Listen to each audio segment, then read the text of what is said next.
Le groupe de travail sur l'immunité face à la COVID-19 et CanCovid organise une série d'événements mensuels, résultats et implications de la recherche. L'objectif est d'offrir aux chercheurs, aux décideurs politiques et aux Canadiens les derniers résultats liés à la COVID-19. Pour en savoir plus sur la façon dont les deux organisations ont contribué à éclairer les politiques de santé publique pendant cette pandémie, veuillez visiter nos sites web à covid19immunitytaskforce.ca/fr et cancovid.ca/fr. Nous tenons à remercier les conférenciers et les participants d'aujourd'hui pour leur temps. Nous voulons aussi remercier les membres de nos réseaux pour leur soutien continu et leur participation à la réponse du Canada à la pandémie. Si vous souhaitez assister à nos événements mensuels résultats et implications de la recherche, veuillez consulter l'un ou l'autre de nos sites Web pour obtenir de plus amples renseignements. Bienvenue à tous aux 7e édition de l'événement du groupe de travail sur l'immunité face à la COVID-19. Je suis Dr. Tim Evans, je suis directeur du groupe de travail. Avant de commencer, on m'a demandé de partager des consignes sur comment obtenir la traduction simultanée en français et nous aurons une séance de questions bilingue. Au 7e événement de la série du séminaire GTIC CanCovid. Mon nom est Tim Evans, directeur administratif du groupe de travail sur l'immunité face à la COVID-19. Je serai votre modérateur aujourd'hui. Avant de commencer, on m'a demandé de partager quelques instructions car nous offrons une traduction simultanée en français et nous aurons une période de questions et réponses bilingues. At the bottom of your Zoom screen, you will see Au an bas de icon. votre écran Zoom, vous verrez un icône d'un globe. Choisissez Off si vous êtes bilingue et vous souhaitez écouter uniquement l'audio source. Les participants anglophones, vous devriez choisir l'option Anglais afin d'entendre tout l'événement en anglais. La présentation va être en anglais, mais la période de questions et réponses sera bilingue. Quand on pose une question en français, nos panélistes vont répondre en français dans le cas où un panéliste francophone puisse répondre. Au bas de votre écran Zoom, vous verrez l'icône d'un globe terrestre. Choisissez Off si vous êtes bilingue et que vous souhaitez uniquement entendre le discours en direct. Participants francophones, sélectionnez l'option French afin de pouvoir écouter l'intégralité de l'événement en français. La présentation sera en anglais, mais la période de questions et réponses sera bilingue. Lorsque des questions seront posées en français, nos panélistes répondront en français si un panéliste francophone peut répondre à la question. Veuillez sélectionner votre langue préférée maintenant.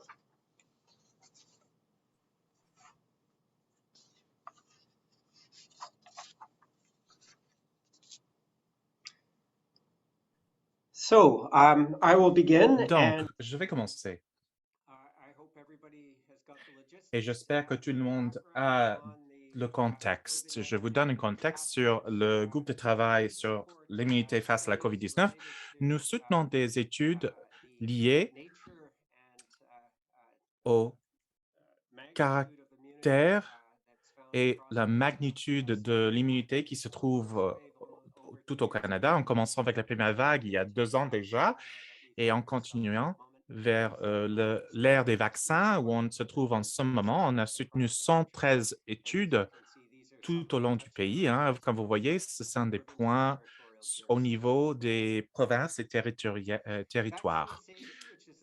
La sécurité des vaccins, qui est le centre de notre présentation, est crucial de la surveillance des vaccins et à peu près une 4e partie des études de GTIC sont axées sur la surveillance des vaccins. Et voilà une reconnaissance pour dire que en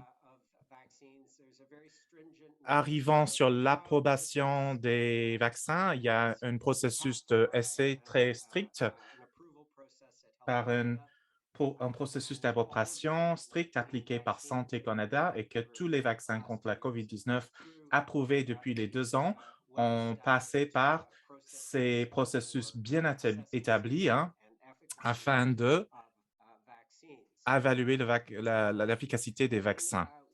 Et puis, le GTIC, à travers de ce qu'on appelle le parti de travail de sécurité des vaccins, en lançant les vaccins, ont soutenu encore plus d'études sur la sécurité et l'efficacité des vaccins, travaillant en proximité avec des agences clés qui font partie.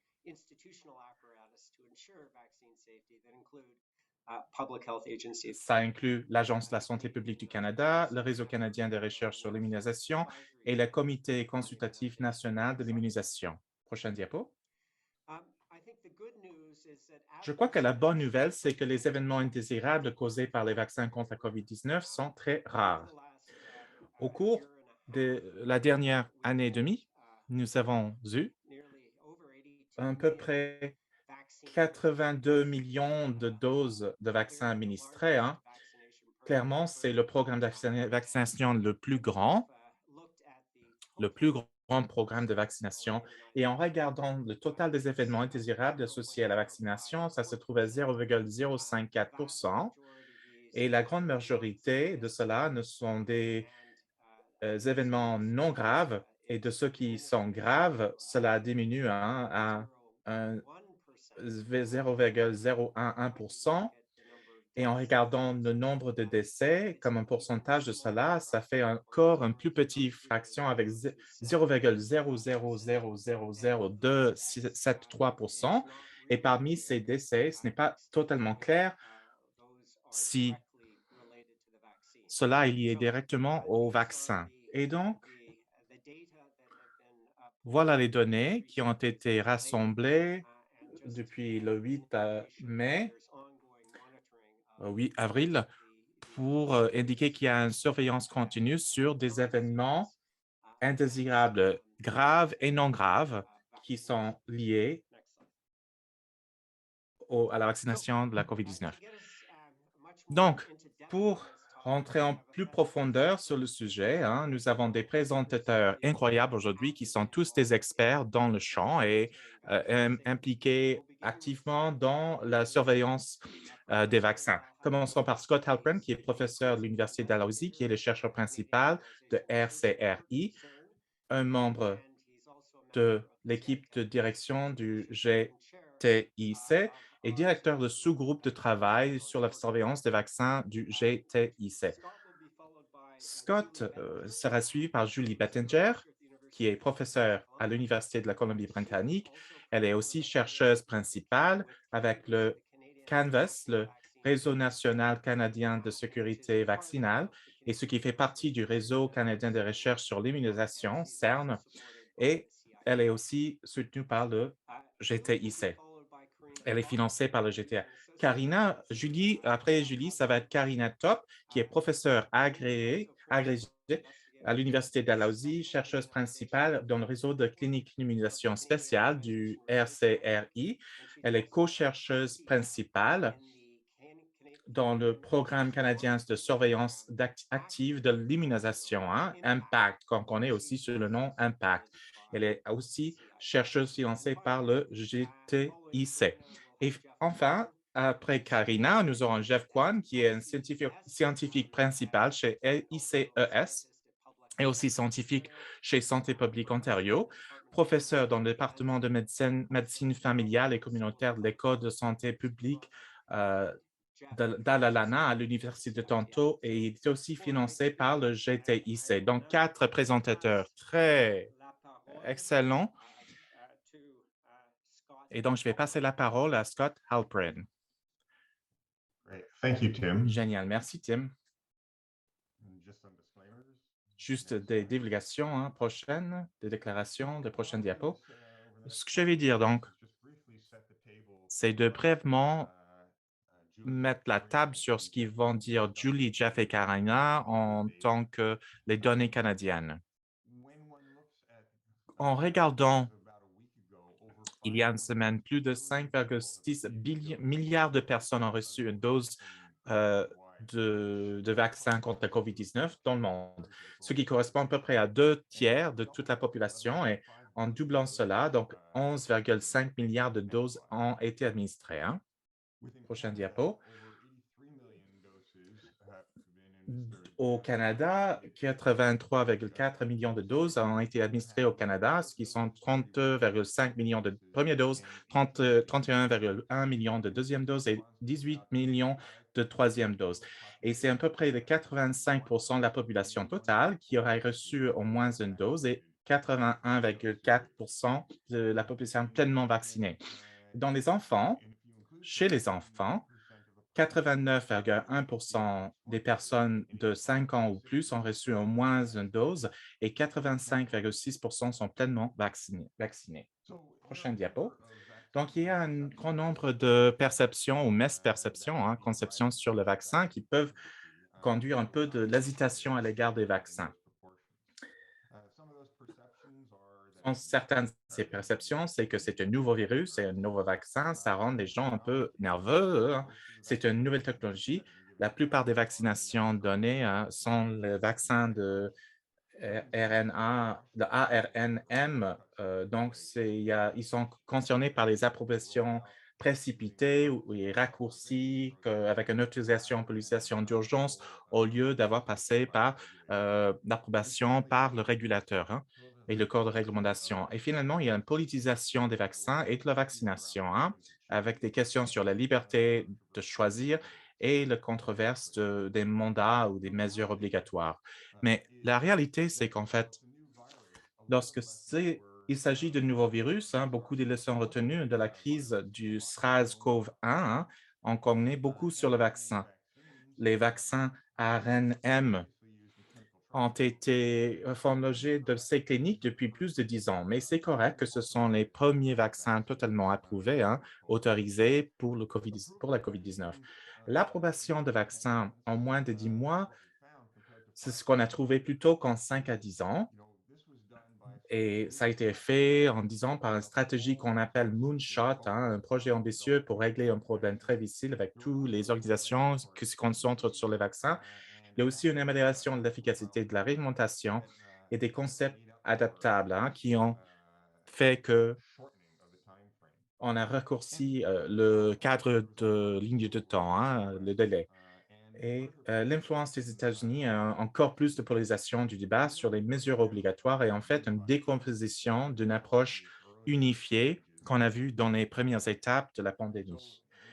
Donc, prochaine diapo, point de vue des États-Unis, hein, ça c'est une plaque de Hampshire en disant vivre en liberté ou mourir.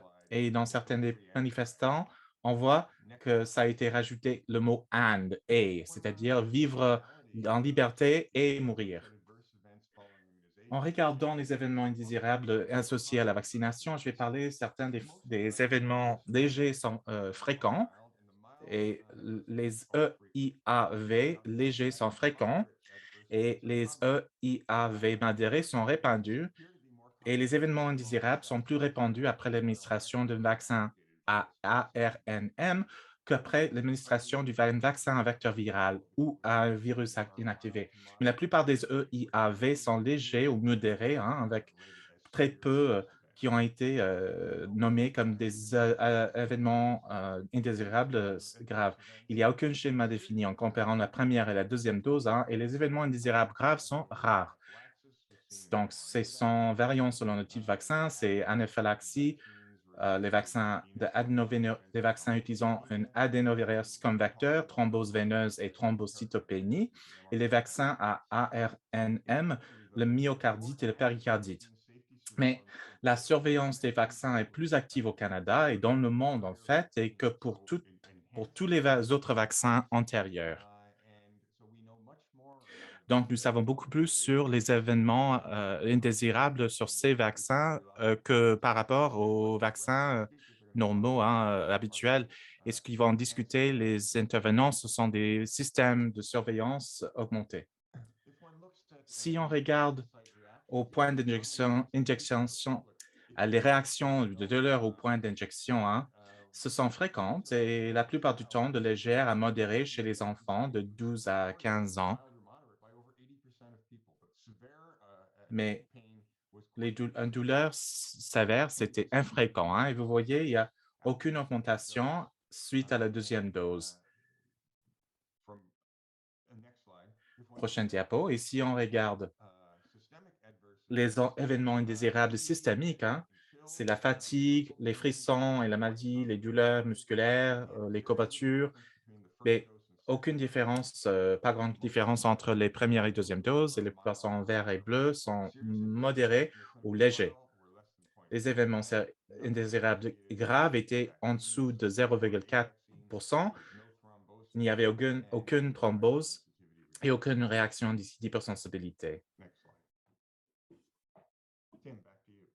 Tim, à vous.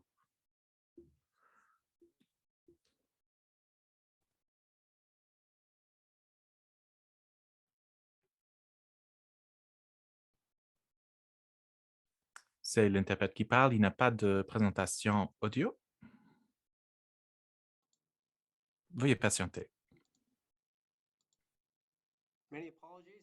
Je m'excuse, je parlais à moi-même. Merci beaucoup, Scott.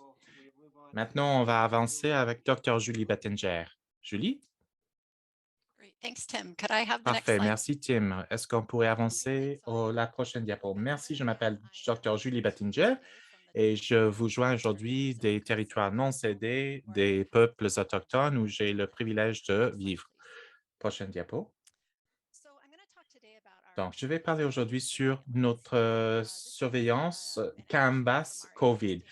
Et c'est de notre surveillance existante de CAMBAS COVID qui, depuis en 2009, et avec l'arrivée du COVID et des vaccins, de la COVID et les vaccins du COVID, on a surveillé la sécurité des vaccins avec ce réseau. Actuellement, nous avons plus de millions de participants dans 7 provinces et territoires et nous captons des informations sur nos participants en tant que leur âge, le type de vaccin reçu, administré, que ce soit Pfizer, Moderna, AstraZeneca, leur état de santé et si ou non ils ont été infectés et s'ils avaient une infection antérieure de la COVID-19.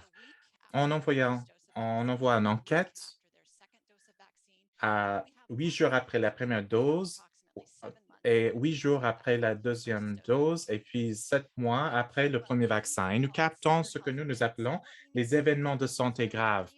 Mais cela veut dire que c'est en fait tout événement qui est assez grave c'est ce qui pourrait être une source d'absentéisme au travail ou à l'école, qui empêche les activités quotidiennes ou nécessite de consulter un médecin. Ce qui est unique, c'est Canvas COVID. C'est en fait, nous sommes en quête témoin au sexe sujet non vacciné, données saisies sur des événements de santé pendant 7 jours. Donc, à la base, nous pouvons comparer les événements qui ont lieu dans le groupe non vacciné aux événements qui arrivent au groupe vacciné. Et pour les deux groupes, tout ce qui a un événement ayant nécessité des soins médicaux, nous faisons un suivi téléphonique pour ces événements-là. Donc, je vais me concentrer sur les résultats chez les enfants. Ça se trouve sur notre site web avec le lien sur le diapo si vous voulez regarder en profondeur. Ces informations du 20 avril et on le met à jour une fois par semaine. Ce qu'on voit avec le surveillance chez les enfants, nous avons à peu près 250 000 parents des enfants qui ont complété les enquêtes après la dose et à peu près 125 000 personnes avec les enquêtes réalisées suite à la deuxième dose. Les événements que nous observons avec le vaccin Pfizer dans ce groupe est que la moitié des enfants ont une réaction au point d'injection. Ça peut être la douleur, enfleur ou rougeur. Et après, bien évidemment, la première dose et la deuxième dose. Ce qui est vraiment important à noter, je crois, c'est qu'après la première dose, de 94 de ces 250 000 participants n'ont développé aucun autre symptôme de santé. Ils ont uniquement eu cette réaction au point d'injection. 93 ont eu aucune autre qui ont empêché l'école ou le travail ou les visites médicales. Et c'est similaire suite à la deuxième dose, 95 ont expérimenté aucune réaction après et 97 aucun événement qui aurait empêché leur participation des activités quotidiennes. Donc, en voyant ce petit groupe, donc les 4 les 3 qui déclarent avoir des événements. Donc, 3 déclarent avoir des symptômes systémiques de grippe. Et c'est ce qu'on a dit, Dr. Halperin, sur les essais cliniques, les courbatures, les douleurs musculaires, la fatigue, les malaises, à peu près 2 après les 2 doses, ou chaque dose, qui déclarent avoir des mal de tête ou des maux de tête ou migraines, et 1,5 qui déclarent avoir des nausées, des vomissements, diarrhée, et 1,5 avec de la fièvre. Ces événements sont similaires à ce qu'on a vu après les essais cliniques et en fait, c'est assez rassurant, hein, c'est très rassurant quand on voit ce qu'on attendrait d'une grande population d'enfants. Prochaine diapo. Donc, à partir de ces données préliminaires, ce qu'on peut conclure, c'est qu'en fait, le vaccin de Pfizer est très bien toléré chez les enfants. Merci beaucoup, Julie. Et nous allons passer maintenant à Dr. Karina Top. Parfait. Merci, Tim. Prochaine diapo. Je n'ai aucun conflit d'intérêt à déclarer relativement à cette étude de cette présentation. Prochaine diapo. Donc, je vais mentionner aujourd'hui que notre surveillance active qu'on fait sur les événements graves chez les vaccins contre le vaccin du COVID-19 chez les enfants. L'Impact est un projet qui date de 1991 et dans des centres de soins tertiaires pédiatriques qui sont impliqués dans cette étude sur la sécurité et l'efficacité des vaccins contre la COVID-19 chez les enfants, ou sur le programme canadien de surveillance active de l'immunisation.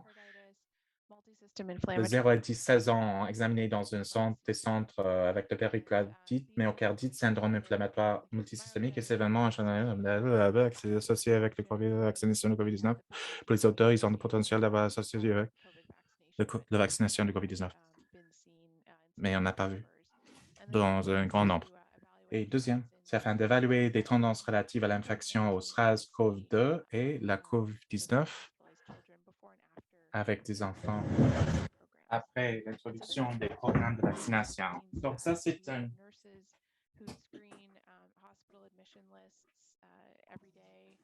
and emergency department visits.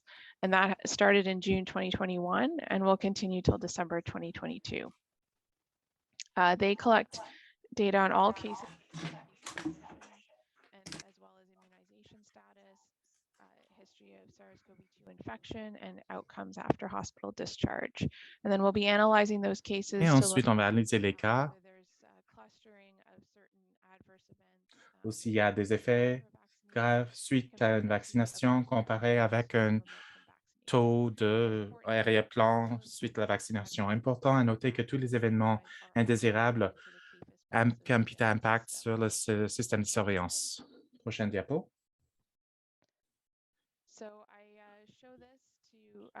Donc, je montre cela pour mettre de l'accent sur le fait que Impact contribue à CAFUS, la base de données CAFUS, qui est publiée en ligne. Prochaine diapo.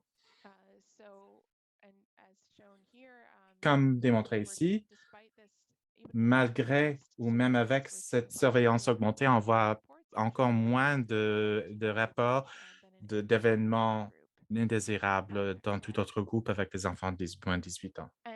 Prochaine diapo est l'impact dans l'histoire a été la source d'à peu près 50 des rapports des événements indésirables chez KFAS ou l'ASPC, la santé publique.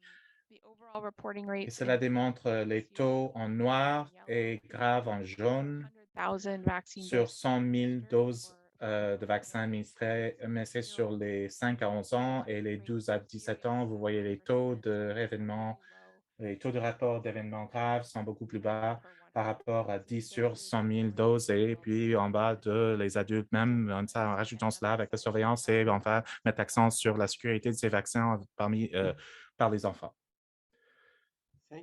Merci beaucoup, Dr. Top. Et donc, on va maintenant bouger la sécurité des vaccins chez les vaccins vers les adultes. Et voilà, on voit qu'il y a un schéma différent, un peu différent. Hein? Et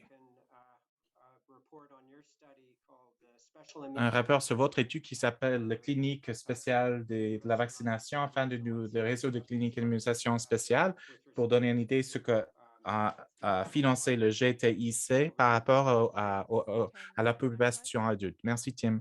Prochaine diapo. Et donc, le réseau de cliniques d'immunisation spéciale est un réseau à l'intérieur du CERN. Les objectifs sont d'établir les normes de soins cliniques pour les patients présentant un événement misérable suivant la vaccination contre la COVID-19. En particulier, ce qui montre un problème sur une question de pouvoir administrer d'autres vaccins supplémentaires et aussi déterminer le taux de récidive des événements indésirables. Nous avons donc des centres dans le pays que vous voyez sur l'image et les patients présentant des EIAV sont dirigés vers l'un de nos 15 centres aux fins d'évaluation pour déterminer si une vraie vaccination sera sécuritaire, mais aussi d'étudier la cause potentielle de ce problème de santé. Oh, pardon, vous pouvez rentrer en arrière. Rentrez, s'il vous plaît.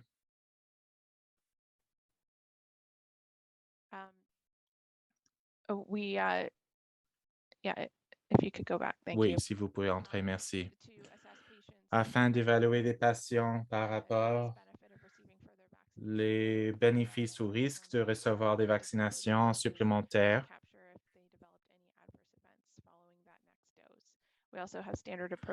Nous avons aussi des approches typiques sur l'évaluation de certaines EIAV par rapport des réactions d'hypersensibilité et le myocardite. En date de janvier 2022, 318 patients ont été inscrits et nous continuons de voir les patients à travers de ce réseau et faire des suivis. Prochaine diapo.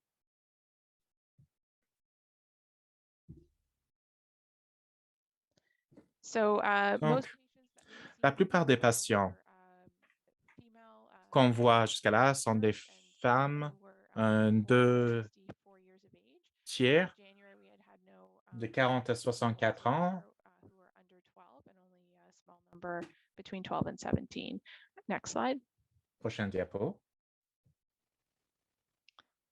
And so in terms of the types of adverse Donc, events, par rapport aux participants ayant reçu le vaccin Pfizer, qui étaient les plus nombreux à présenter des EIAV, ces réactions d'hypersensibilité sont possibles, un événement d'allergie, et dans l'été, on a vu un numéro plus important pour les patients avec le péricardite et le myocardite suite à la vaccination. Prochaine diapo. Nous avons vu aussi d'autres événements indésirables, y compris des patients avec des réponses de stress sur l'immunisation, c'est-à-dire des réactions de stress à la vaccination que souvent ont copié l'anaphylaxie. Prochaine diapo. Donc, la plupart des patients qu'on a vus ont été recommandés de continuer avec la plupart des patients examinés pour les EIAV ont été revaccinés sans problème. Le groupe avec beaucoup d'hypersensibilité, nos allergistes, en fait, ont eu beaucoup d'aiguillage dans les premiers mois de lancement des vaccins à cause des personnes qui présentaient avec des symptômes qui auraient pu être des réactions allergiques ou de hypersensibilité, mais la plupart ne l'étaient pas. Et la plupart des vaccinés, 80%, n'ont pas eu d'événements et d'autres qui ont eu d'autres sensibilités et la plupart d'entre elles, c'était léger à modéré. Et aucune hospitalisation était nécessaire. Prochaine. Donc, il y a certaines limites pour ce que les données montrées. Il y a des différences par rapport à l'orientation, des pratiques d'orientation entre les sites. Il y a eu bien sûr un biais de sélection. Comme je le disais, on était vraiment surmenés. Donc, la priorité a été donnée à les personnes qui ont eu des réactions après la première dose pour aider, donner des conseils sur comment compléter la série primaire de vaccins et bien sûr à travailler sur les orientations pour des personnes qui ont des besoins de doses de rappel.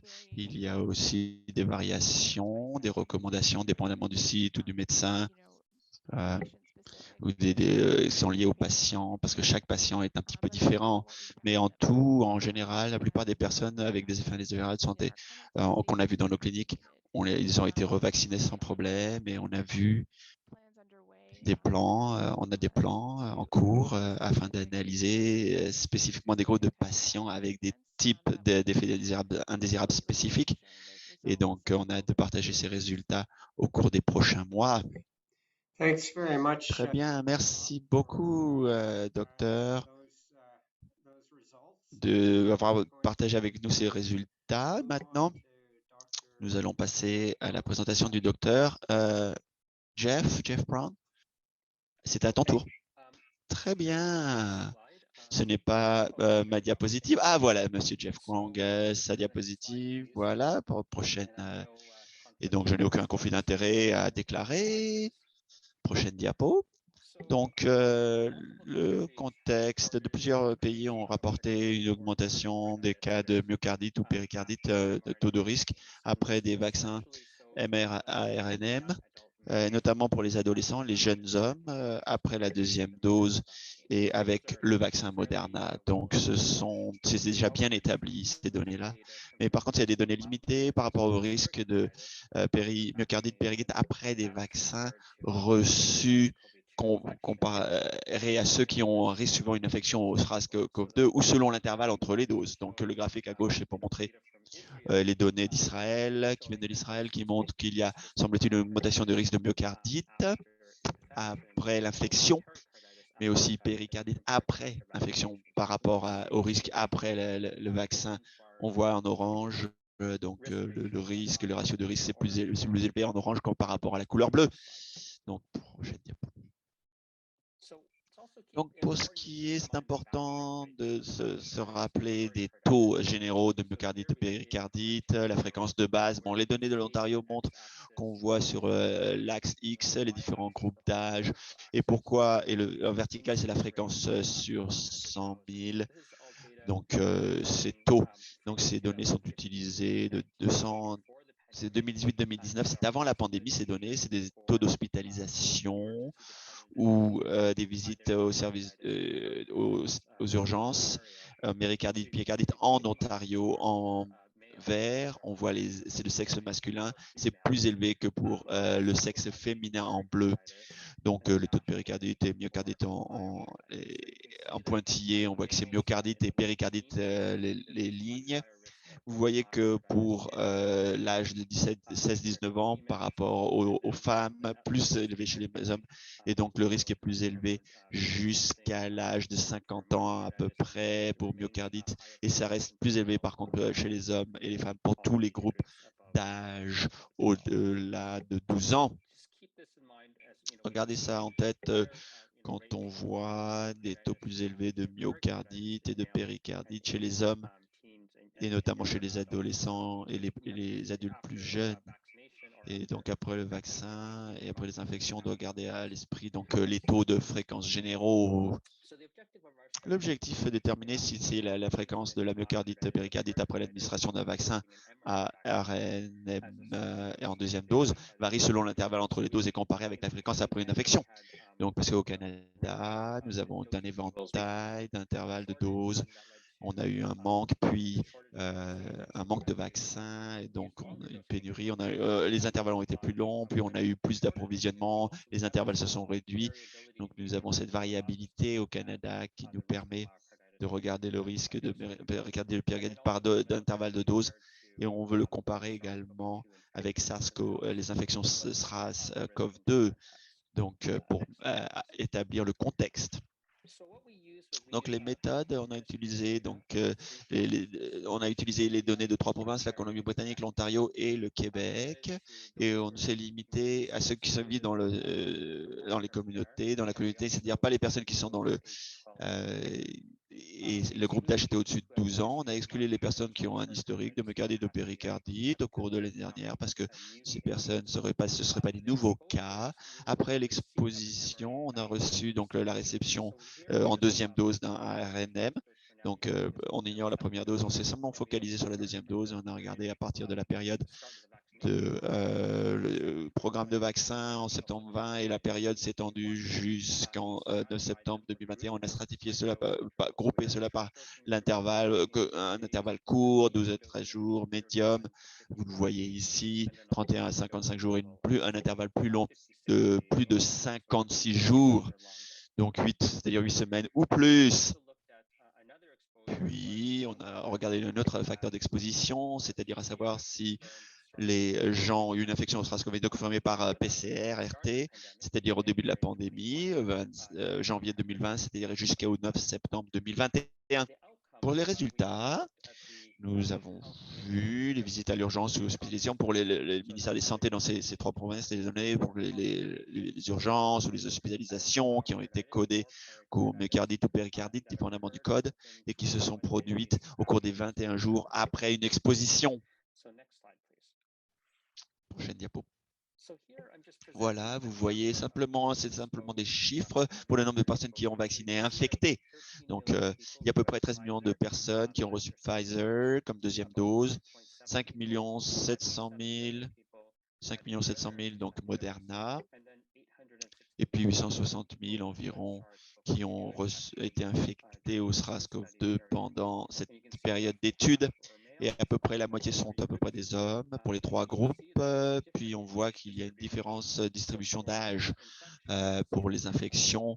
On voit que c'est plus frappé par les plus jeunes sont plus frappés, 29 ans. Plus ceux qui sont vaccinés par ceux qui sont vaccinés, c'est les plus de 40 ans pour ceux qui ont été infectés au SARS-CoV-2. Et en bas, vous voyez un intervalle entre les doses. Il y a des différences entre ceux qui ont reçu de la Moderna, différences légères, et le Pfizer, dépendamment du nombre de personnes, pourcentage de personnes qui ont un intervalle plus long plutôt qu'un intervalle moyen.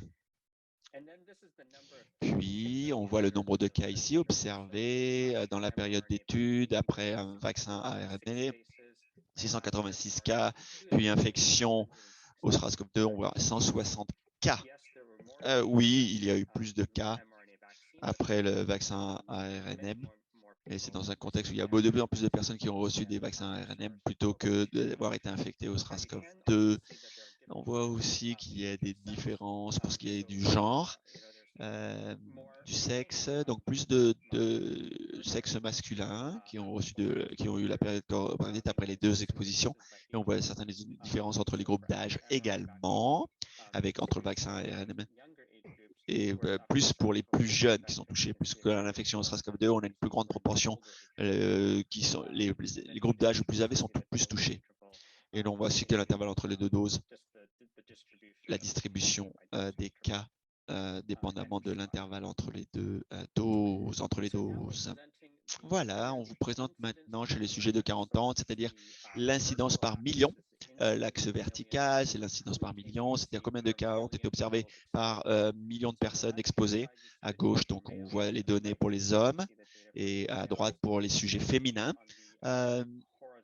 Et sur l'axe horizontal, on voit les différents groupes, c'est-à-dire exposition à l'infection, en gris, puis à droite de chaque graphique, on voit l'incidence dépendamment des vaccins et à nouveau aussi par l'intervalle entre doses, cette ventilation. On voit pour ceux qui sont 40 ans ou plus, il y a une incidence plus élevée, beaucoup plus élevée de myocardite ou de péricardite après SARS-CoV-2, après cette infection, plutôt qu'un vaccin ARNM, et notamment le cas chez les sujets de sexe masculin.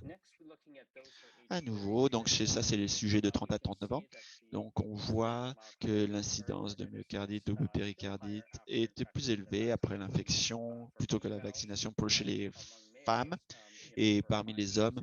Et pour ceux qui ont reçu le Pfizer et pour ceux de Moderna, on dirait que c'est à peu près la même chose, c'est-à-dire quand on compare entre l'infection ou après le vaccin. Et semble-t-il qu'il y ait une tendance, intervalle plus court égale infection plus élevée, et par rapport à un intervalle plus long. Prochaine diapo. Maintenant, 18 à 19 ans chez les sujets de cet âge-là, donc l'incidence de myocardite et de péricardite diminue après l'infection comparé au groupe d'âge plus élevé, semble-t-il. il y a une incidence plus élevée, notamment après un vaccin Moderna chez les hommes. L'incidence est pas mal plus élevée, notamment pour un intervalle court, c'est-à-dire en moins de 30 jours. Et on ne voit pas cela chez les femmes, c'est-à-dire surtout les incidences comparées à ce qu'on voit chez les hommes. Et notamment, il y a une incidence plus élevée avec les récipiendaires du Pfizer et un intervalle plus court. Prochaine diapo. Et pour finir, pour les sujets de 12 à 17 ans, on a seulement présenté les données à partir de Pfizer parce qu'il y a très peu de personnes qui auront reçu le Moderna dans ce groupe d'âge. On voit que l'incidence est comparable après l'infection ou après le vaccin. Donc, suggestion, c'est peut-être plus élevé après le vaccin. Il y a peut-être une suggestion, mais les intervalles, en fait, il y a un chevauchement. En fait, donc c'est difficile d'avoir des données claires là-dessus. Très peu de cas, en tout cas chez les femmes. Très bien. Voilà. Donc, prochaine diapo. Certaines de ces limites, donc les résultats obtenus à partir de données administratives sur la santé contenant les codes de diagnostic du CIM-10. Donc, on ne connaît pas la validité incertaine et aucune révision des dossiers cliniques pour confirmer les diagnostics n'a été faite. Cependant, ainsi que mes collègues de l'Ontario, on a vu qu'il y avait un travail similaire qui a été fait. On a utilisé les résultats de surveillance passée avec l'étude des dossiers cliniques, révision des dossiers cliniques, pour simplifier, les résultats étaient très similaires. Et vous pouvez voir dans nos archives ici, medRxiv, sur medRxiv, et pour voir ces résultats, c'est accepté dans un journal et qui va être publié bientôt sur ces données. La deuxième limite, c'est les cas manquants de myocardite péricardite qui n'ayant pas demandé de soins médicaux. Et aussi ceux dont l'infection au SARS-CoV-2 qui n'a pas été confirmée par un test PCR en laboratoire myocardite, péricardite. On n'a pas également ces données-là parce que nous n'avons pas été capables que ces personnes l'ont eu après l'infection. On ne sait pas si elles avaient été infectées, c'est ça que je veux dire. Et le troisième point, c'est des événements très rares. Donc l'incidence, c'était par million d'expositions, c'était très rare. Et donc dont l'intervalle de confiance est large. Donc bien qu'on suit 27 millions de personnes partout dans ces provinces, dans ces 3 provinces, pour ces données ou ces groupes, il y avait parfois seulement 1 ou 2 événements indésirables. Donc c'était très difficile, même quand on combinait les données sur ces 3 provinces, d'avoir vraiment des estimations très stables de ces incidences, parce que ces événements sont tellement rares. Donc on a vraiment besoin peut-être des centaines de millions de personnes vraiment pour avoir un champ d'études, pour avoir une estimation de ces incidences. Diapo suivante. Donc les conclusions. Donc il est clair que les cas de myocardite, péricardite sont donc plus fréquents chez les hommes que chez les femmes, et plus fréquents avec Moderna qu'avec Pfizer, quand on compare les 2 vaccins, et c'est aussi avec un intervalle court plutôt qu'avec un intervalle long entre les doses pour les personnes de 18 ans ou plus notamment. Et c'est aussi plus fréquent après une infection au SARS-CoV-2 qu'après une dose de vaccin ARNM, notamment chez les adultes de 40 ans ou plus. Mais on observe en fait le contraire chez les sujets masculins de 18 à 29 ans qui ont vacciné avec Moderna, le vaccin Moderna. Donc, il pourrait y avoir certaines stratégies programmatiques qui pourraient permettre de réduire le risque de myocardite, péricardite après une dose de vaccin ARNM. Par exemple, on peut éviter d'administrer Moderna aux adolescents et aux jeunes adultes, et c'est ce qui a été fait, notamment au Canada et dans d'autres pays. Là, on n'a pas recommandé cela pour ces personnes qui ont 30 ans ou moins. On peut aussi allonger l'intervalle entre les doses, qui pourrait nous aider donc à réduire le risque de myocardite et de péricardite. Et je pense que le dernier point clé que j'aimerais soulever, c'est qu'il est très important que quand on compare les risques et les avantages de la vaccination contre la COVID-19, on doit tenir en compte des résultats qui vont au-delà de la myocardite, péricardite. Maintenant, c'est justement présenter les données ici sur un seul résultat, mais il y a tellement d'autres résultats ou d'effets qui peuvent être causés par l'infection SARS-CoV-2 et qui doivent être pris en considération. Ce n'est pas seulement une question de myocardite ou de péricardite. Je sais que c'est un effet indésirable le plus grave des vaccins ARN, mais il y a d'autres aussi conséquences liées à l'infection qui doivent être prises en compte, ainsi que les cas moins graves. les cas moins graves, des conséquences de l'infection. Il y a beaucoup de des perturbations socio-économiques, aussi des risques à personnes qui sont affectées aussi autour d'elles. Donc une personne infectée va pas forcément très malade, mais vont pouvoir transmettre peut-être à quelqu'un qui est plus vulnérable le virus. Et cette personne-là pourrait être pour avoir des conséquences plus graves, souffrir de conséquences plus graves. Il y a toutes ces considérations au-delà donc du risque de myocardite, péricardite. Voilà, Atim, c'est ton tour. Merci, Jeff, d'avoir montré ces résultats et de ces explications. Maintenant, on va un peu changer de vitesse si on veut, ou passer à autre chose pour regarder une population spécifique, c'est-à-dire plus à risque, les personnes enceintes, les femmes enceintes. Et dans ce contexte, que vous avez peut-être entendu, écouter le CAN Covid, le séminaire qui a eu lieu sur les vaccins chez les personnes enceintes et les vaccins au mois de décembre. Et à cette réunion, nous avons présenté des résultats de l'un de nos enquêteurs, Mooney, qui représente l'Université de Colombie-Britannique, et c'est-à-dire la reconnaissance que les personnes enceintes présentent un risque plus élevé d'issues graves découlant de la COVID-19. Et vous pouvez voir ici que les femmes enceintes infectées par le COVID-19 avaient une chance beaucoup plus élevée d'être hospitalisées ou dans les services de soins intensifs par rapport aux femmes qui ne sont pas enceintes du même âge, de 20 à 30 ans, et vous pouvez voir ici le ratio de risque 2 à 5, c'est à 2 à 5 fois plus en hospitalisation et en service de soins intensifs. Donc, c'est un groupe à risque vraiment qu'il faut gérer. Et à ce moment-là, il y avait, en octobre, en fait, 98% des hospitalisations des femmes enceintes qui n'étaient pas en fait vaccinées ou pas complètement vaccinées. Mais aujourd'hui, nous avons Dr. Bellinger qui va bientôt publier un texte avec des nouveaux résultats sur la sécurité des vaccins et notamment sur les effets indésirables pendant la grossesse. Et Dr. Bellinger, nous avons hâte d'entendre vos résultats. Merci, team. Prochaine diapo. Voilà, je vais faire des présentations des données sur notre étude Canvas Covid. On étudiait les personnes enceintes qui ont participé à ces études. Donc, ce que ça vous montre ici, c'est un peu compliqué. Il y a 3 groupes sur lesquels je vais vous montrer des données. Le premier groupe, c'est les personnes enceintes vaccinées, ARNM, Pfizer ou Moderna. C'est ça qu'elles ont reçu. Le groupe ARNM, et vous avez les chiffres ici, l'étude, et après chaque dose. Le prochain groupe, c'est les personnes non enceintes, vaccinées, et c'est-à-dire, il y a seulement les sujets féminins parce que ce soit plus comparable pour la capacité d'être capable donc d'être enceinte avec les personnes enceintes qui sont vaccinées. Vous voyez l'échantillon plus large pour dose 1 et dose 2 dans les 2 doses. Et le troisième groupe, c'est les personnes enceintes, groupe témoin non vaccinées, c'est-à-dire qu'elles étaient enceintes, mais elles n'ont pas été vaccinées. Donc, si on regarde les événements de santé, ce serait un événement, c'est-à-dire qui empêche les activités quotidiennes, l'absentéisme au travail, où il y a eu des interventions médicales. On voit les taux après la dose 1 et 2. C'est à peu près la même chose entre les personnes qui sont enceintes vaccinées et les personnes non enceintes vaccinées. Et on peut voir aussi que pour les 2 groupes, c'est un peu plus élevé que pour ce qui est du groupe de personnes enceintes, groupe témoins non vaccinés. Prochaine diapo.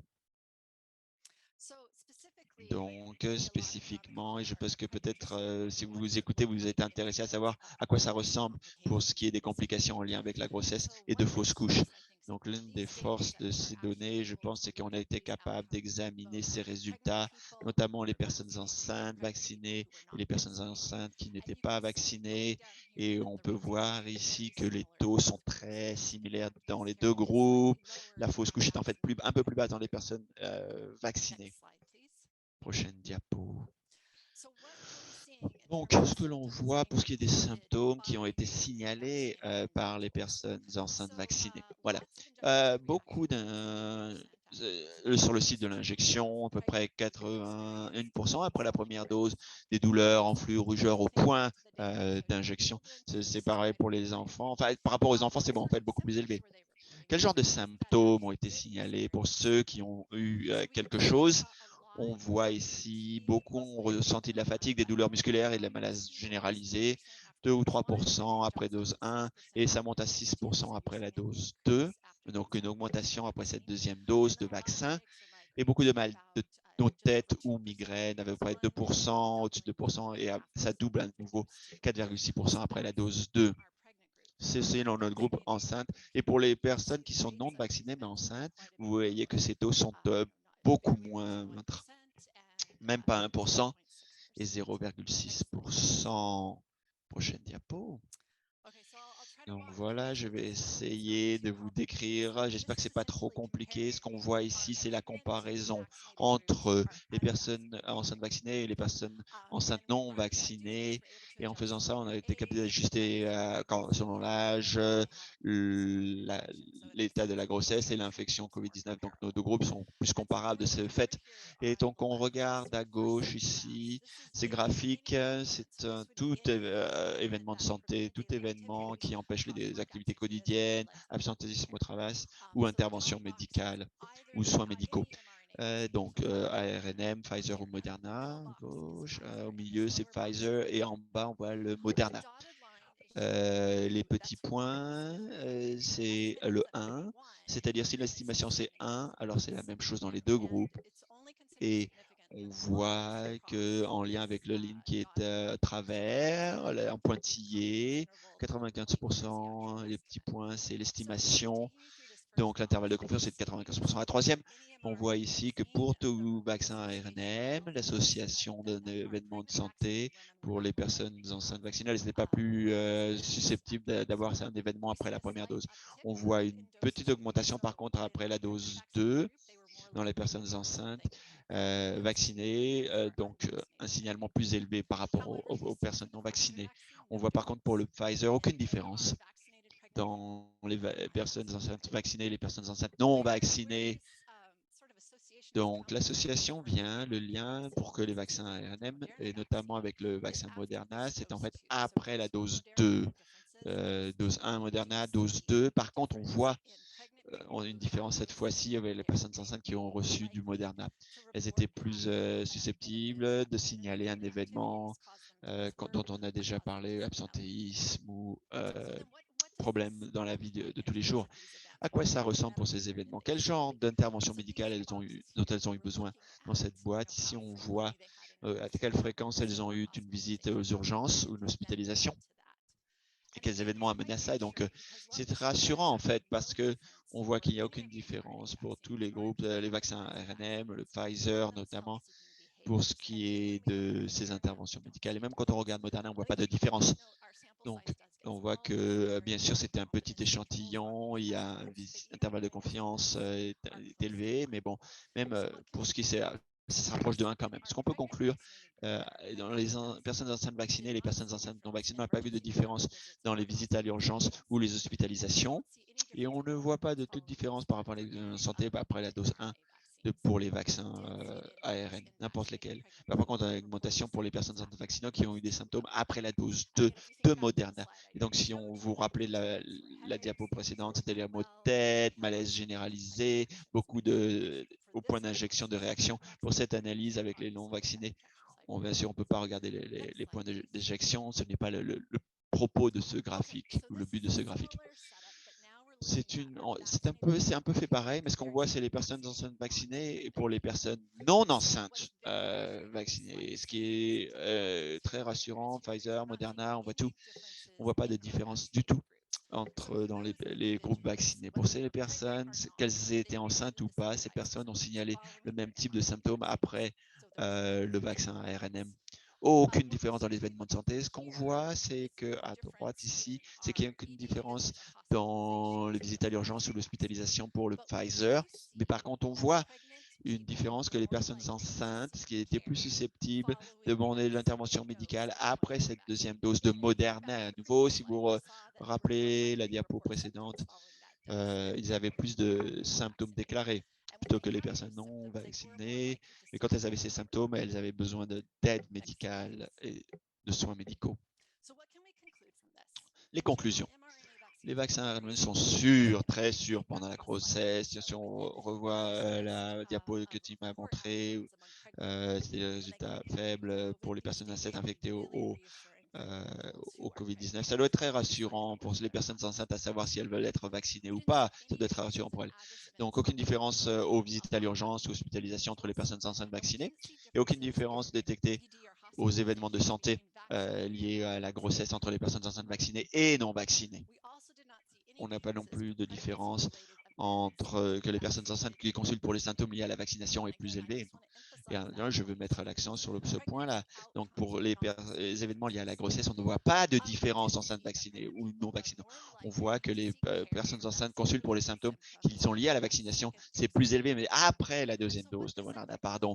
Et ce que cela nous montre, c'est qu'on a besoin de faire un meilleur travail par rapport à l'éducation des fournisseurs de soins de santé ainsi que les personnes enceintes sur les attentes après et notamment à cette deuxième dose de vaccin Moderna. Donc, merci. Et donc, je vous repasse la parole.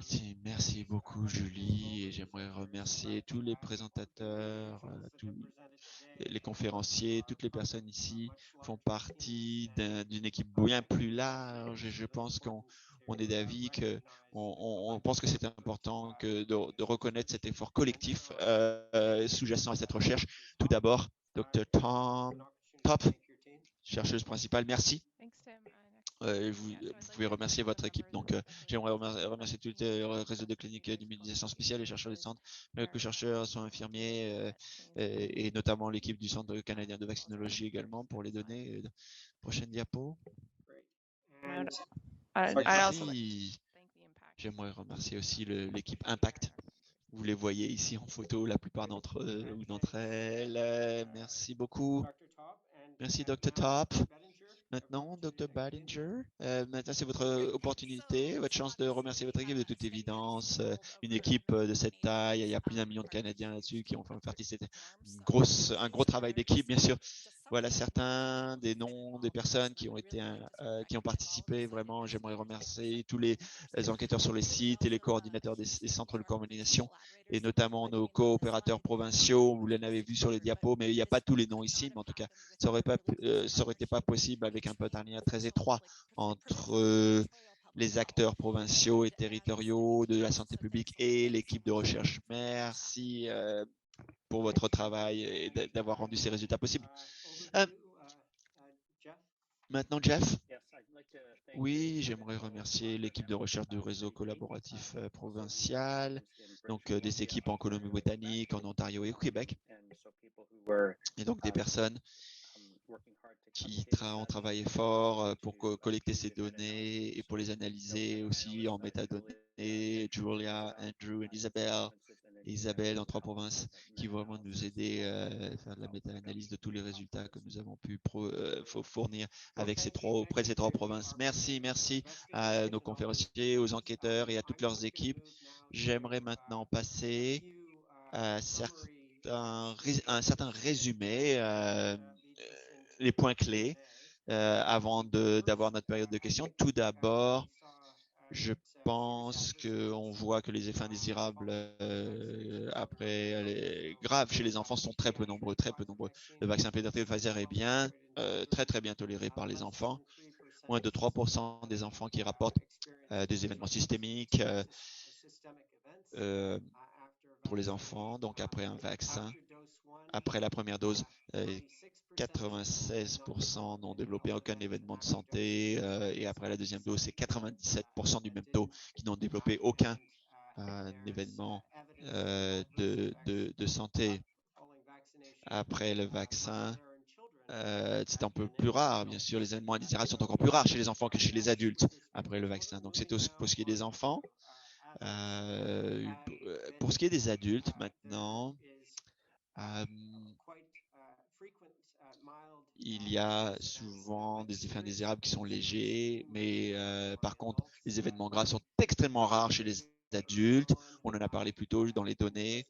dans la présentation, 87 millions de doses de vaccins qui ont été administrés, 82 millions au cours des 16 derniers mois à peu près, et un très très faible taux d'événements indésirables, encore moins, bien sûr moins pour ce qui est des décès. La vaste majorité des adultes qui ont une réaction indésirable à la première dose on a recommandé une deuxième dose, et la récidive d'événements indésirables était encore plus rare après la deuxième dose. Et donc, le nombre des événements indésirables signalés au Canada après la deuxième, la troisième et la quatrième dose est très faible. Et maintenant, pour passer à un type d'événement indésirable plus particulier, spécifique, prochaine diapo, c'est-à-dire les stratégies pour prévenir la myocardite, péricardite. Donc, nous avons trouvé que les adultes de plus de 40 ans ont un risque plus élevé de myocardite et péricardite en contractant la COVID-19 plutôt qu'en recevant un vaccin à RNMN. Et on recommande le vaccin de Pfizer pour les hommes de moins de 30 ans, comme ça a été le cas dans d'autres pays, comme le font d'autres pays, comme moins de 40 ans, évidemment, et certaines recommandations d'un intervalle plus long entre les doses pour les adultes chez les adultes de plus de 18 ans. Et puis, ensuite, on a observé les personnes. We found overall that mRNA Les femmes vaccines enceintes, on a trouvé que les vaccins RNM sont assez sûrs pour les personnes enceintes. C'est important parce que nous connaissons les risques de l'infection due à la COVID, en fait, sont beaucoup plus sévères dans les personnes enceintes, surtout dans le cas où elles n'ont pas été vaccinées. Les événements liés à la rougeur au point d'injection, ainsi qu'une augmentation dans la malaise et la fatigue et les migraines et les maux de tête. Aussi, des symptômes systémiques et chercher des soins d'urgence sont plus courants après la deuxième dose de Moderna. Et comme Dr. Bettinger a dit, c'est très important d'informer et d'encadrer les personnes enceintes au sujet des événements indésirables attendus, afin de maximiser la gestion des événements indésirables. Cela dit, j'aimerais remercier nos panélistes, nos intervenants. On va commencer avec des questions. La première question. On me donne des instructions de la part de notre personne sur quelle question ça va être. Donc, Caroline, où est-ce que je commence? Nous avons une question donc pour Dr. Bettinger.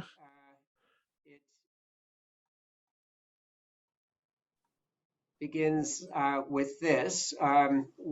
Et la question, c'est avec le sondage du Canvas COVID chez les enfants, est-ce que cette expérience au préalable avec l'infection pour le SARS-CoV-2 et l'acquisition d'une immunité naturelle qui a été surveillée, c'est-à-dire que est-ce qu'il y a un dépistage sur les anticorps sérologiques qui a été réalisé avant? Au Royaume-Uni, jusqu'à 90% des étudiants d'école secondaire et 70% des enfants chez l'école primaire, on a dit qu'ils ont une immunité naturelle. Juste pour être clair, sur les données, Canvas COVID est autodéclaré. Les questions posées aux adultes chez les enfants aussi, c'est qu'ils ont eu une infection confirmée par une preuve de laboratoire d'une infection pour la COVID-19 et puis la sévérité. Et on donne une explication de quoi il s'agit, cette sévérité, cette gravité. Pour comprendre que les tests ont été éprouvés, on peut regarder ça dans les données. Je crois qu'il va falloir faire une analyse de sensibilité aux données chez les enfants, donné que le lancement des vaccins a commencé à débuter en même temps que nous avons eu une vague de Omicron et les pratiques de dépistage ont changé aussi. Donc, sans doute, nous avons capté cela. Je ne suis pas sûr juste la quantité de dépistage qu'ils faisaient au moment par rapport au lancement des vaccins. Donc, il y a peut-être des questions si les enfants étaient affectés et asymptomatiques communiquant voix et testés. Merci. Très bonne question.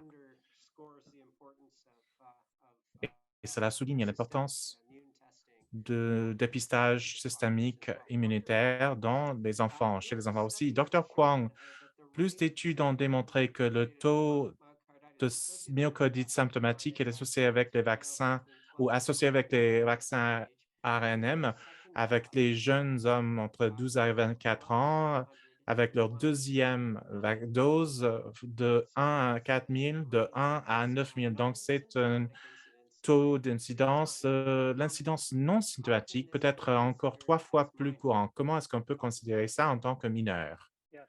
Docteur Kwong, merci pour la question. Je suis totalement d'accord en disant que il y a une incidence plus élevée de myocardite dans les jeunes hommes. Et je ne dis pas que ce n'est pas mineur, hein, pas du tout. Mais je crois que la plupart de ces cas qui présentent un myocardite, ils vont se présenter peut-être aux urgences.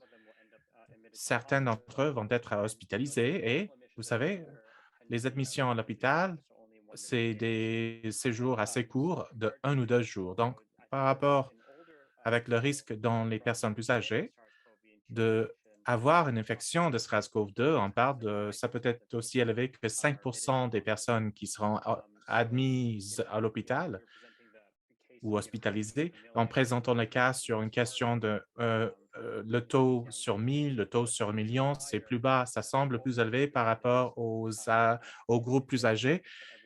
Il faut juste mettre le tout en contexte et c'est un risque assez bas par rapport au risque posé par l'infection par le COVID-19, hein, de SARS-CoV-2. Merci, Jeff. Dr. Top, comme mentionné dans votre présentation, certaines études ont noté que seulement 1 des événements indésirables sont reportés ou déclarés officiellement dans les données médicales. J'ai entendu aussi que beaucoup de patients ne les prennent pas au sérieux de la part de leurs médecins quand ils déclarent les événements indésirables. Comment est-ce qu'on peut être sûr que la validité des données récoltées sur des événements indésirables liés au vaccin est assurée que 100 des événements sont inclus dans les données publiques? Aussi, lié à cela, l'essai phase 3, étape 3 sur 6 mois original sur le vaccin Pfizer a déclaré 5 d'événements indésirables. Comment est-ce que vous expliquez l'incidence, le taux bas d'événements indésirables associés avec la vaccination, avec le CAEFIS, ces données avec la déclaration passive, avec les essais cliniques sur quels sont les événements indésirables communs qu'on peut attendre, dont on a parlé Dr. Apperin. Le système passif capte les événements indésirables qui ont peut-être on a passé à côté dans les essais cliniques parce qu'ils sont plus rares et avec une population plus grande qui ont été vaccinés afin de les capter et ceux qui ont besoin des soins médicaux.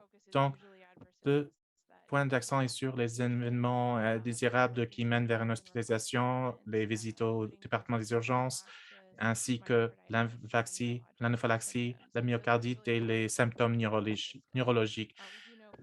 Nous savons que quand il s'agit des événements plus sérieux liés à la vaccination, hein, dans le système passif, c'est beaucoup mieux et plus élevé que 1 sans doute, mais c'est important que les travailleurs dans la santé déclarent ces événements indésirables et nous encourageons que la santé publique encourage aux travailleurs dans la santé de déclarer ces événements. Ils sont obligés aussi de le faire dans les critères qui sont, comme j'ai mentionné. Donc, ça montre que les données soient complètes dans le système passif, mais comme on a montré aujourd'hui, il existe le système passif n'est pas le seul outil qu'on utilise afin de surveiller la sécurité des vaccins. Donc, nous avons multiples systèmes en place, y compris Canvas, le réseau des vaccinations spéciales et la santé, l'administration des données secteur dangereux on capte en fait tous les cas et on analyse enfin pour voir les taux après la vaccination comparé avec les taux attendus et ça nous donne une image plus complète de vaccination et les événements indésirables. Merci. Merci beaucoup, Karina. Dr. Bettinger, à vous. Comment est-ce que les taux de AIFA, les événements indésirables après la vaccination modérée, légère et comme d'autres vaccins standards sur le varicelle pour les enfants, etc. Merci pour cette question, hein. C'est plus facile si on parle aux données de Canvas, comme ça on peut comparer les vaccins parce qu'on utilise le même système afin de capter les informations. Les taux vont être dans les enfants. Vaccination than what we're seeing with COVID vaccination. And for adults, it's similar. So a similar reporting rate. Et c'est similaire chez les adultes. Et donc, regardons la fièvre ou les maux de tête, c'est similaire. Great. Thanks so much, Julie, for that. Now this is Merci, Julie. Ça, c'est pour toute personne sur notre panel. La question est, quelles sont les données de sécurité de Moderna pour les enfants entre 5 à 11 ans qu'on peut attendre d'avoir au moment de l'approbation pour la vaccination des enfants de moins de 5 ans?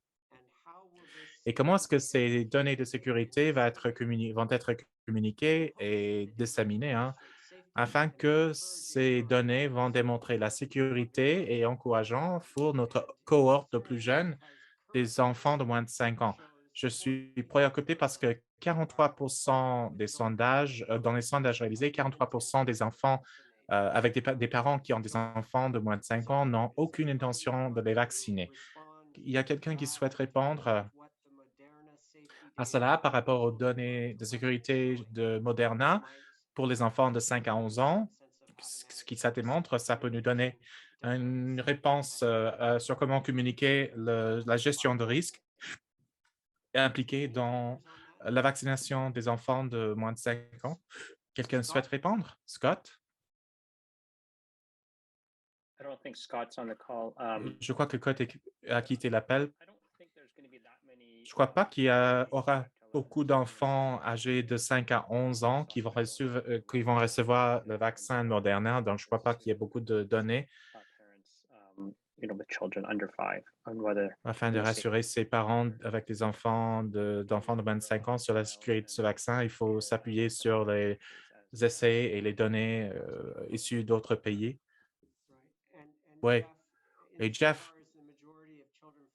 la majorité des enfants de 5 à 11 qui ont reçu un vaccin de Pfizer, est-ce que l'impression, vous avez que la communication de gestion de risque basée sur les expériences de vaccination des enfants de 5 à 11 ans, ça va être utile afin de donner le cas aux parents avec des enfants âgés de moins de 5 ans?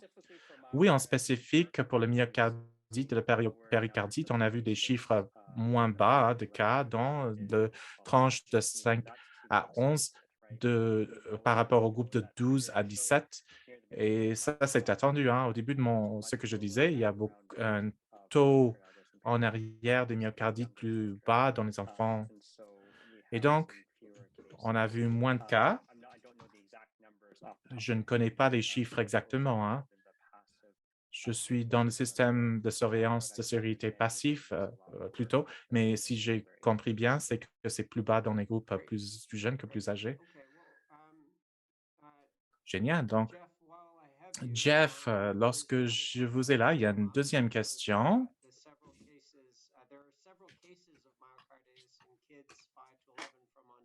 Dans les enfants de 5 à 11, des données de santé publique, qu'est-ce qui était le résultat de myocardite, l'incidence de myocardite? Malheureusement, je ne suis pas.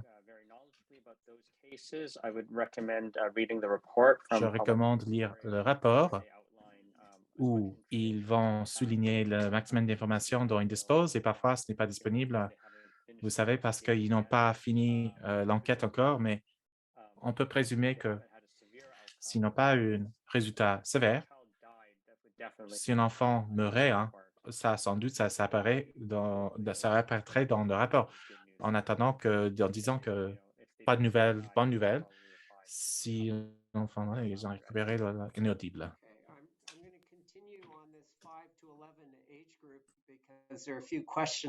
Donc, je vais compter sur ce groupe, notamment dans ce groupe d'âge. C'est pas seulement Jeff ou Julia, mais Julia aussi peut y répondre.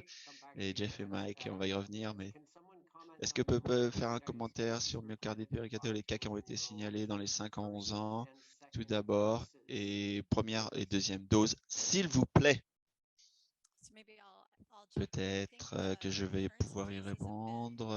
Le taux de cas, donc c'est des cas très très rares, notamment dans les 5-11 ans. Et donc, c'est un défi pour voir de mettre un commentaire sur un ou deux cas observés, notamment dans un cas de surveillance passive. Jeff, je sais que toi, tu as travaillé, peut-être tu possèdes plus de détails.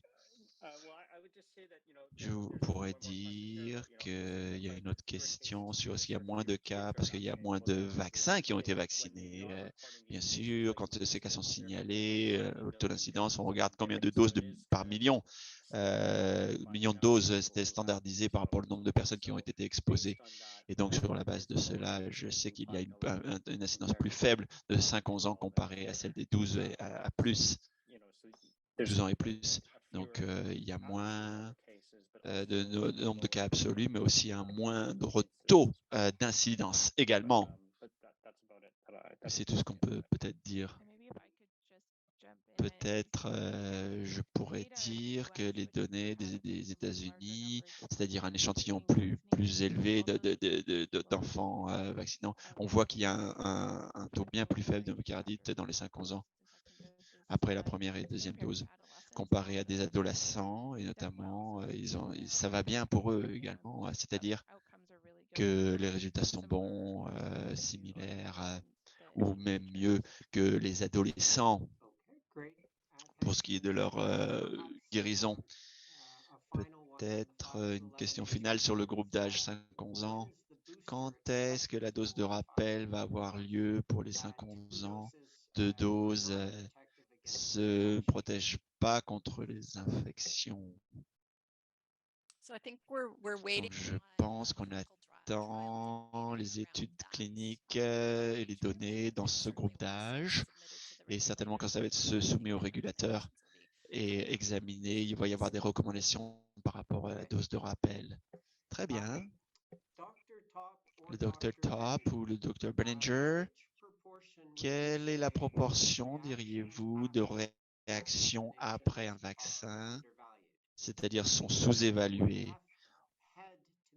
On aurait dû rencontrer notre médecin pour déclarer notre réaction, mais malheureusement, notre médecin n'est pas disponible. C'est question d'inaccessibilité des médecins, des docteurs. Quelle est la proportion des personnes qui ne sont pas donc prises en compte, que ces réactions ne sont pas signalées en raison du manque d'accès à leur médecin? Je pense que c'est difficile à dire spécifiquement, mais il y a des façons, bien sûr, que les gens peuvent recevoir des soins médicaux s'ils ont des événements de santé après un vaccin ou à n'importe quel moment. Docteur de famille, peut-être pas, mais il peut y avoir être au service d'urgence ou des cliniques sans rendez-vous. Si les symptômes, s'ils les inquiètent après un vaccin, s'ils déclarent des symptômes, alors ils devraient vraiment rechercher de l'aide médicale et dire à leurs fournisseurs qu'ils ont été vaccinés. Parfois, les fournisseurs de santé oublient de demander. Ça peut vraiment y avoir des événements qui ne sont pas rapportés, mais peut-être qui devraient l'être.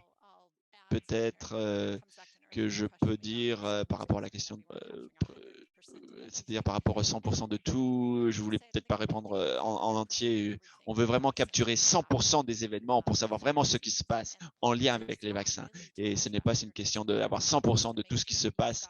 C'est une question en fait d'avoir des groupes représentés qu'on peut après généraliser les informations, extrapoler pour ceux qui reçoivent pas les informations. Les études de santé, on prend un échantillon, on s'assure que l'échantillon est bon et qu'il reflète ce qu'on voit dans la population en grand. Mais par rapport à capturer tout, je pense que c'est une mauvaise conception, un malentendu, si on veut. Back to Dr. Kwong, there's continued interest in myocarditis. Pour ce qui est de l'intérêt sur la myocardite, à savoir, est-ce que vous connaissez des données de péricardite, des cas de myocardite après le nouveau Vaxovid et le vaccin Medicago? Jeff, je pense que tu as indiqué déjà que des taux plus faibles de myocardite dans le groupe d'âge de 5 à 11 ans, parce qu'il y a eu bien moins de personnes dans cette cohorte d'âge qui ont été vaccinées. Je voulais juste simplement le dire que cette question avait été posée. Jeff, peut-être tu peux mettre un commentaire sur la première partie de cette question en lien avec les autres vaccins et les risques de myocardite. Je ne connais pas les données qui ont fait des effets indésirables de santé en lien avec Medicago ou Novicovax. Je pense qu'il y a trop peu de Canadiens qui ont reçu ces vaccins afin de vraiment de faire une examination des risques. Peut-être que des personnes qui vont s'il y a plus de personnes qui vont recevoir ces vaccins au cours des prochains mois, on pourra mieux étudier la question. Il y a d'autres questions sur la myocardite. Est-ce que quelqu'un peut faire un commentaire sur les résultats cliniques de la myocardite suite à une infection par rapport à la myocardite liée à un effet indésirable lié à la vaccination? Je n'ai pas ces chiffres mémorisés de mémoire, mais je ne peux pas faire un commentaire, je ne veux pas ajouter à la désinformation ou faire de la désinformation, pardon. C'est quelque chose qu'on va examiner. Nous avons la longueur moyenne des hospitalisations dans ces deux groupes, vaccination et infection. Je n'ai pas ces données-là. Peut-être je peux vous dire que ça revient à cette idée que le docteur Connor qui en a parlé, c'est-à-dire examiner au-delà de ce qui se passe après la myocardite dans les 5-11 ans. C'est le groupe où on a un syndrome inflammatoire multisystémique et bien de ces enfants ont des inflammations du cœur, myocardite ou des inflammations des vaisseaux sanguins autour du cœur. Et donc, on sait que le vaccin empêche cela, donc le risque est plus élevé, bien sûr, après le vaccin pour ces personnes qui ont déjà eu ça et qui sont été hospitalisées en soins intensifs comparé à la myocardite où il y a eu des symptômes beaucoup moins sévères, beaucoup moins graves. Merci beaucoup, Dr. Top. Vous avez tellement bien répondu que c'est pour ça que je vais vous poser une autre question. Est-ce que quelqu'un a examiné la question de savoir que ceux qui ont toléré la première dose, puis à la suite ont eu des chocs anaphylaxiques et des chocs allergiques avec la dose 2 pour les vaccins ARNM? Donc, vous en avez parlé de l'anaphylaxie après la dose 1, numéro 1. Mais cette question est plus sur l'anaphylaxie ou des réactions allergiques pour dose 2. Merci. Certainement, dans notre réseau, on reçoit des orientations, des appels pour les personnes qui ont des soucis par rapport à les réactions allergiques ou anaphylactiques. Mais il est possible que ce ne soit pas forcément une allergie. Donc, on reçoit moins d'orientation après la deuxième dose par rapport à la première dose. Et ce qu'on voit, c'est qu'avec le temps, c'est que les taux d'anaphylaxie ont été stabilisés ou sont proches de l'éventail des taux que l'on voit pour tout vaccin, en fait, et similaire entre les vecteurs viraux, mais différents types de vaccins ARNM ou pas. Il n'y a pas forcément un taux plus élevé. Dose de rappel, inaudible pour l'interprète. Dr. Benninger, pouvez-vous donner un conseil sur la façon dont les systèmes de santé plus tard peuvent augmenter le taux de vaccination parmi les personnes enceintes? Très bonne question. Donc, c'est vraiment une recherche active de mon côté. On pourrait avoir toute une séance là-dessus, tout un séminaire. En règle générale, c'est pas seulement pour les personnes enceintes, mais pour les parents et pour les adultes. Et l'une des façons les plus efficaces l'une des façons les plus efficaces qu'on puisse avoir des personnes, que les gens se vaccinent, c'est d'avoir une conversation avec un fournisseur de santé de confiance. On le voit à chaque étude, c'est souvent le facteur numéro un, parfois le seul facteur de décision autour du vaccin. Donc, pour ce qui est des personnes enceintes, c'est juste s'assurer que les fournisseurs de soins périnataux, tous les fournisseurs, les obstétriciens, les sages-femmes, les médecins de famille, les infirmières sont à l'aise d'avoir ces conversations autour des vaccins et qui sont à l'aise de te poser des questions et donner des conseils là-dessus. Et l'autre chose, c'est aussi de s'assurer que les vaccins soient disponibles parce que dans certaines régions et dans certaines administrations ou ressorts, c'est parfois difficile d'avoir des vaccins si vous êtes enceinte. Et c'est pas toujours offert par les fournisseurs de soins périnataux, donc ils doivent aller ailleurs. Parfois, il va y avoir une prescription et aller à un pharmacien où c'est disponible. Il y a toutes sortes de façons dont on livre ces vaccins. Et bon, si vous avez quelqu'un qui est un peu hésitant ou même pas hésitant forcément, mais n'a pas forcément le temps, alors c'est là où on voit qu'on perd des gens. On ne rend pas la vaccination facile pour ces personnes-là. Alors, je pense que dans les santé systèmes et au niveau des leaders aussi, plus on éliminer les problèmes d'accessibilité ou les barrières d'accessibilité, moins il y a de barrières d'accessibilité, on aura un meilleur résultat pour ces populations. Deux autres questions pour les différents types de populations et les effets indésirables. La première, c'est que est-ce que les effets indésirables se produisent en raison de la santé du récipiendaire du vaccin? Est-ce qu'il y a des facteurs sous-jacents qui contribuent à des réactions négatives ou est-ce qu'il y a d'autres réactions aussi qui ne sont pas forcément le point central de ces études? Est-ce que vous voulez essayer d'y répondre? C'est-à-dire des conditions de santé qui pourraient être déjà là. Est-ce que est-ce qu'ils ont un taux d'incidence plus élevé d'effets indésirables? Ou est-ce qu'il y a une différence? Ou quels sont les effets indésirables? Peut-être je peux commencer pour ce qui est les Canvas COVID. On a colligé des informations, comme je l'ai déjà dit, sur les statuts de santé de personnes. Et mais ce que les questions spécifiques à savoir s'ils étaient déjà immunocomprimés ou une condition immunocompromisée. Nous n'avons pas analysé ces données, mais on veut vraiment le faire aussi. Ça va être fait dans les prochaines analyses à cet été. Donc j'espère qu'on a des données là-dessus, peut-être d'ici l'automne.